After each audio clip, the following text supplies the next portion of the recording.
ایک وقت تھا تشیع انہوں نے بے نام و نشان کر دیا تھا واقعاً تھا، ڈھونڈنے سے ملتا تھا تشیع،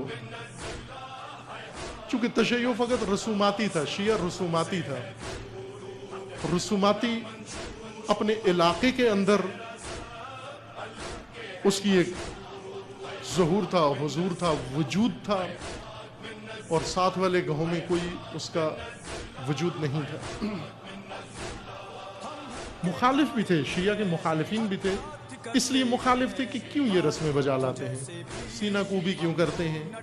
ماتم کیوں کرتے ہیں، کالے کپڑے کیوں پہنتے ہیں، علم کیوں لگاتے ہیں، پنجے کیوں لگاتے ہیں، تبرک کیوں پکاتے ہیں، حاضریاں کیوں پکاتے ہیں، شبییں کیوں بناتے ہیں،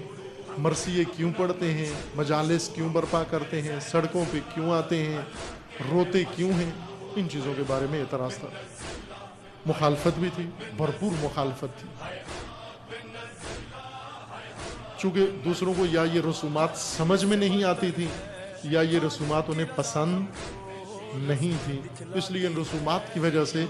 شیعہ کو پسند نہیں کرتے تھے، اور شیعہ کی پہچان یہی رسومات تھیں۔ اگر کسی سے پوچھیں شیعہ کون ہوتا ہے تو انہی چیزوں سے تعارف کرواتے تھے، وہ جو سال بھر نظر نہیں آتا، پہلی محرم کو ظاہر ہوتا ہے، پہلی محرم سے پہلے اس کو دیکھا نہیں، رسوماتی وہی ہے، محرم آتا ہے تو یہ اظہار وجود کرتا ہے، جمع ہوتے ہیں پھر، اور عاشور کے دن اختتام کر کے وداع کا نوحہ پڑھ کے پھر ایک سال کے لیے دوبارہ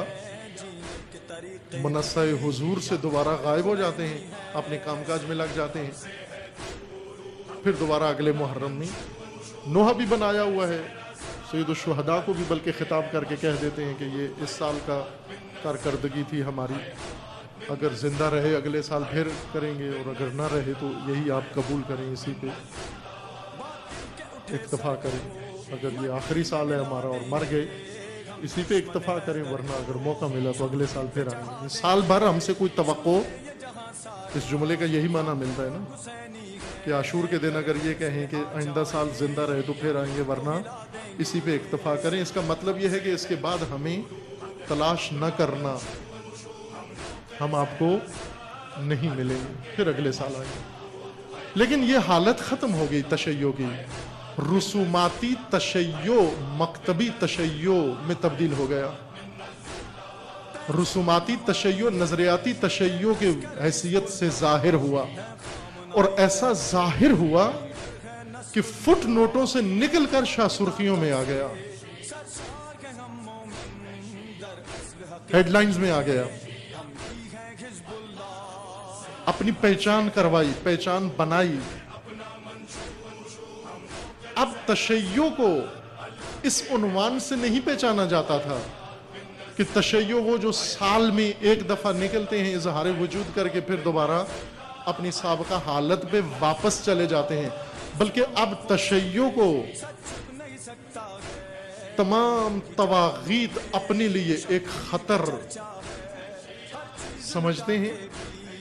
یہود اپنے لیے خطر سمجھتے ہیں، سیونزم اپنے لیے خطر سمجھتا ہے، انگریز اپنے لیے خطر سمجھتا ہے، امریکہ اپنے لیے خطر سمجھتا ہے، شہنشاہیت اپنے لیے خطر سمجھتی ہے، ملوکیت اپنے لیے خطر سمجھتی ہے، آمریت اپنے لیے اس کو خطر سمجھتی ہے، کیونکہ آج تشیع رسومات کا پرچم نہیں بلکہ ولایت کے نظام کا پرچم لے کے اس نے قیام کیا ہے۔ آج اس کی پہچان صاحب نظام، صاحب مکتب، وہ نظام جو دنیا کے تمام نظاموں سے ٹکرانے کے لیے تیار ہے، نہ افراد سے، نہ فرقوں سے، فرقہ فرقوں سے ٹکراتا ہے لیکن نظام نظام سے ٹکراتا ہے، سسٹم سسٹم سے ٹکراتا ہے، نظریہ نظریے سے ٹکراتا ہے، نظریہ کسی مسجد سے نہیں ٹکراتا،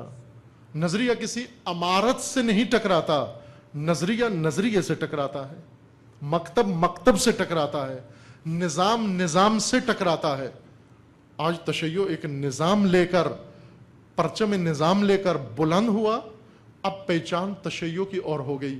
تشیع کا معنی دنیا کو سمجھ میں آ گیا، ہرچند پاکستان میں ابھی شیعہ کو نہ بھی آیا ہو، لیکن ساری دنیا میں شیعہ و غیر شیعہ کو شیعہ کی پہچان ہو گئی۔ شیعہ کس کو کہتے ہیں؟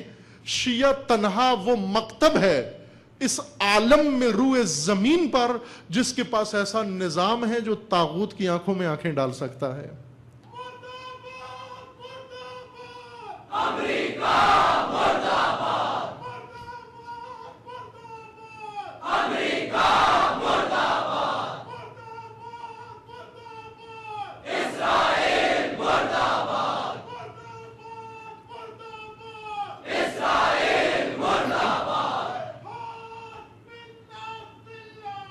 ہیہات من الذلہ،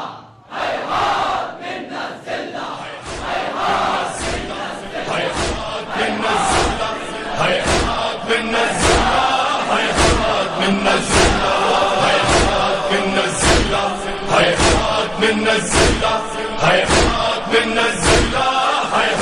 من الذلہ،